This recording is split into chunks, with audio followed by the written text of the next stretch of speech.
Yeah, I think compared to the 2010 elections, although there were already a lot of parang engagements in social media at that time, parang now social media has not just been a platform, but it's a place in which people live.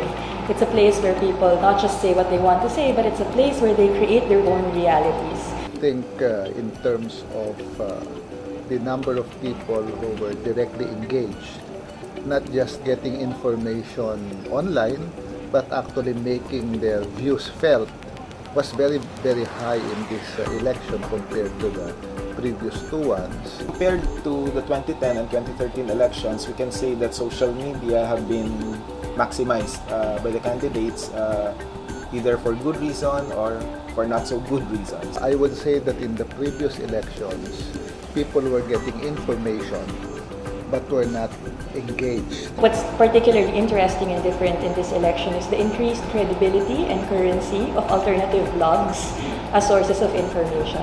So I think malaki ang impact nun sa journalism din, na parang it's now a competing reality compared to the traditional forms of media that we have. The so-called traditional media, they need to package their information much better. And of course, not to the point of trivializing the information, but rather making it more understandable to people.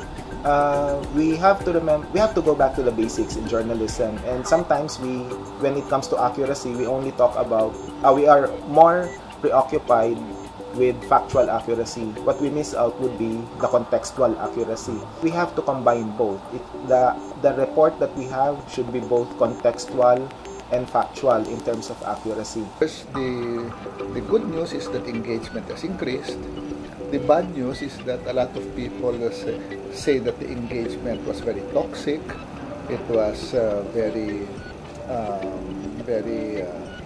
there were a lot of very angry people online, a lot of bashing, and a lot of intentional misinformation being put online by a lot of people.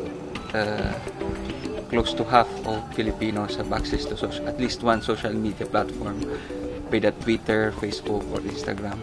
So that actually democratized the access to information, but that also allowed certain groups to frame the dissemination of information. Before, you think of social media as generating support for your candidacy, but in this election, you can see how social media was used to go against fellow candidates or to use social media to attack other candidates. So this might be a template that future candidates and their handlers would think about.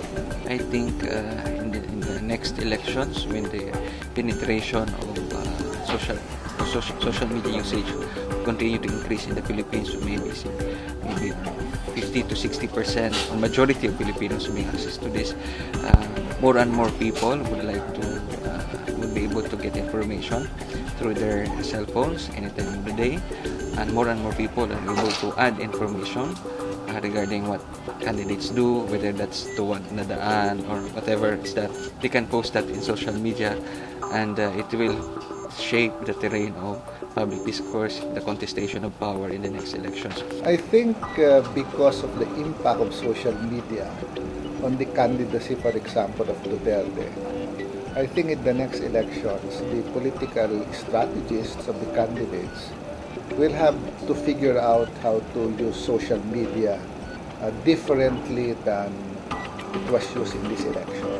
But the question they usually ask is, how has social media changed the world? Pero the other question that some sociologists ask now is how the world has changed social media. Part of it din kasi is the narrative of neoliberalism, di ba? Na there's an increase in terms of individualization, valuing individual voice rather than engagement. So nare-reflect yun in terms of patterns in social media. You have people being very selective in terms of the people they talk to. You have people who just read a particular thread na they're comfortable. So parang the term echo chambers, I think, has been used in a lot of punditry right now. Pero that's just one part of it, because the other part of it is also giving voice to people who didn't have access to the infrastructure of corporate media.